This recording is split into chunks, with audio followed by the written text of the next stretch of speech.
నకిలీ మద్యం తయారీపై నిరసనగా వైసీపీ ఆందోళన బాటపట్టింది. టీడీపీ నేతలు కూటమి ప్రభుత్వం ప్రజల ప్రాణాలతో చెలగాటమాడుతున్నారంటూ ఫ్యాన్ పార్టీ ఆందోళన చేస్తుంది.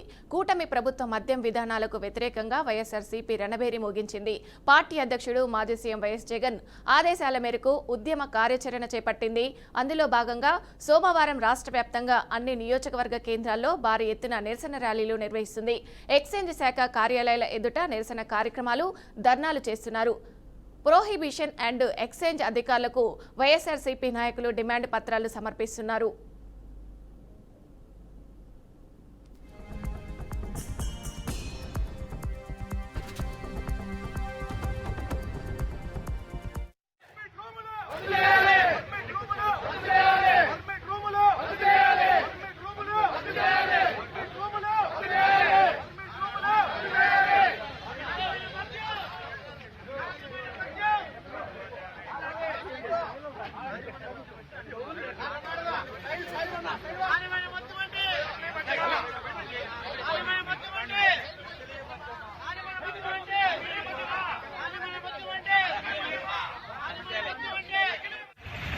ఒకసారి ప్రభుత్వం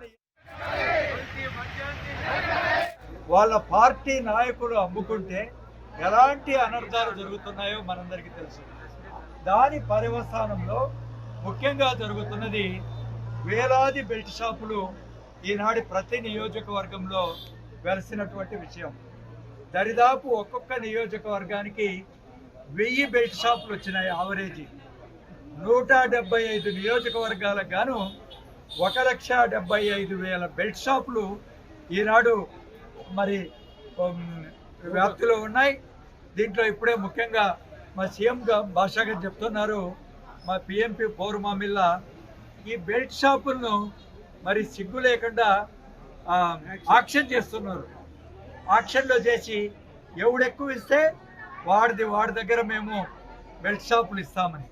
నిజానికి ఇవన్నీ కూడా అధికారికంగా బెల్ట్ షాపులు అనేవి లేవు. అంతేకాదు ఏ షాపులో చూసినా ఈవెన్ మామూలు కిరాణా షాపుల్లో కూడా ఈ మద్యాన్ని అమ్మేటువంటి పరిస్థితి తీసుకొచ్చారు. మనందరికీ తెలుసు రాష్ట్రంలో ఎలాంటి పరిస్థితులు ఈ రోజు నెలకొన్నాయో. ఈ ప్రభుత్వం ప్రజలకు మంచి చేయకపోయినా కీడు చేయొద్దని మేమందరం కూడా చేతులెత్తి వినమ్రంగా వేడుకుంటున్నాం. ఎందుకంటే వాళ్ళు మంచి చేస్తామని విపరీతమైన హామీలు ఇచ్చి ఈ రోజు అధికారంలోకి వచ్చారు. కానీ వాళ్ళు ఎన్ని హామీలు ఇచ్చారో వాళ్ళకే చిన్న వదిలేస్తున్నాం. వాళ్ళు మళ్ళీ విజయోత్సవాలు కూడా చేశారు. దాంట్లో మహిళలకు ఎంత అన్యాయం చేసిందో మనకు తెలుసు. ఏదైతే మహిళలకు నెలకు 1500 ఇస్తామన్నారో అది ఇవ్వలేదు. తర్వాత ఎస్సీ, ఎస్టీ, బీసీ మైనారిటీలకు పెన్షన్లు ఇస్తామన్నారు, ఇవ్వలేదు. నిరుద్యోగ వృత్తి ఇవ్వలేదు. మంచి చేయకపోగా ప్రజల ఆరోగ్యాన్ని ఏ విధంగా వీళ్ళు ఆడుకుంటున్నారు అనేది కూడా మనం గమనిస్తున్నాం. ఈ మధ్యనే 4 నకిలీ మద్యం తాగి చనిపోవడం జరిగింది.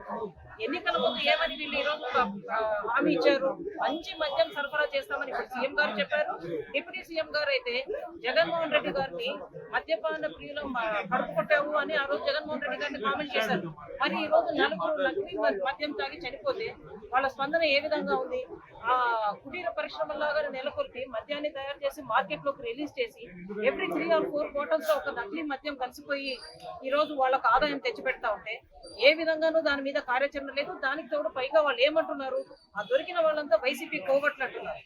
వైసీపీ కోవట్లకు మీరు బీఫోన్లు ఇచ్చి టికెట్లు ఇచ్చారా అని మేము ప్రశ్నిస్తున్నాం.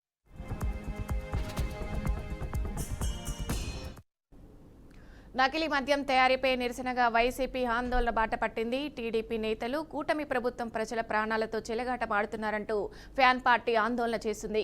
కూటమి ప్రభుత్వ మద్యం విధానాలను వ్యతిరేకంగా వైఎస్ఆర్సీపీ రణబేరి ముగించింది. పార్టీ అధ్యక్షుడు మాజీ సీఎం వైఎస్ జగన్ ఆదేశాల మేరకు ఉద్యమ కార్యాచరణ చేపట్టింది.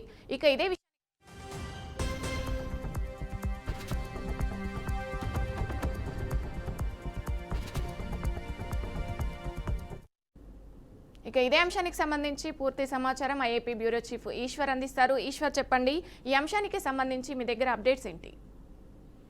ఏపీలో నకిలీ మద్యంపై వైఎస్ఆర్సీపీ రణబేరి కార్యక్రమానికి శ్రీకారం చుట్టింది. రాష్ట్ర వ్యాప్తంగా ఉన్నటువంటి ప్రభుత్వ విధానాలన్నింటినీ కూడా వ్యతిరేకిస్తూ ఆందోళన చేస్తున్నారు. నకిలీ మద్యం ప్రజల ప్రాణాలకు బలిపీఠం మీదకు నెట్టడంపై వ్యక్తం చేస్తున్నారు. నకిలీ మద్యం తయారీని కుటీర పరిశ్రమగా చంద్రబాబు నాయుడు మార్చాడు. చంద్రబాబు నాయుడు సర్కారు కూడా దాన్ని ప్రమోట్ చేస్తుందంటూ కూడా వైసీపీ ఆరోపణలు చేస్తుంది. అన్ని నియోజకవర్గ కేంద్రాల్లో ఉన్నటువంటి ఎక్సైజ్ ఆఫీసుల ముందు అలాగే జిల్లా కలెక్టర్ కార్యాలయం ముందు కూడా నిరసన తెలియజేస్తున్నారు.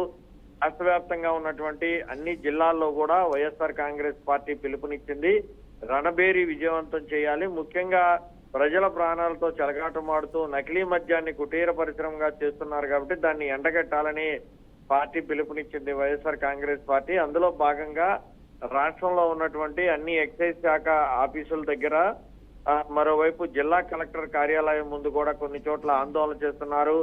పెద్ద ఎత్తున మద్యం అమ్మకాలు యథేచ్ఛగా కొనసాగుతూ ఉన్నాయి రాష్ట్రంలో. దాంతో పాటుగా బెల్ట్ షాపులు కూడా యథేచ్ఛగా ఉన్నాయి.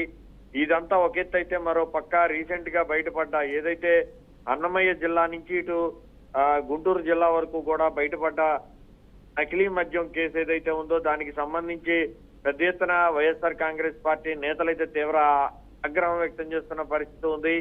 అయితే ప్రజల ప్రాణాలకు ప్రాణంగా పెట్టి కుటీర పరిశ్రమగా మార్చి ఈ మద్యం నకిలీ మద్యం బాటిల్ను యథేచ్ఛగా అమ్ముతున్న నేపథ్యంలో దీన్ని కూటమి ప్రభుత్వం కంట్రోల్ చేయలేకపోతుంది. యథేచ్ఛగా నకిలీ మద్యం సరఫరా అవుతుంది బెల్ట్ షాపులకి, వైన్ షాపులకి. అది తెలియక తాగిన మందు బాబులు అనారోగ్య పాలయ్యే అవకాశం ఉన్న నేపథ్యం దాన్ని కంట్రోల్ చేయాలంటూ కూడా వైఎస్ఆర్ కాంగ్రెస్ పార్టీ నేతలు నిరసన చేస్తూ రాష్ట్ర వ్యాప్తంగా కూడా ఈ నకిలీ మద్యం సంబంధించిన దాని మీద రణబేరి పేరుతో కూడా అన్ని జిల్లాల్లో కూడా ఈ కార్యక్రమాన్ని శ్రీకారం చుట్టారు. Right, thank you Eshwar.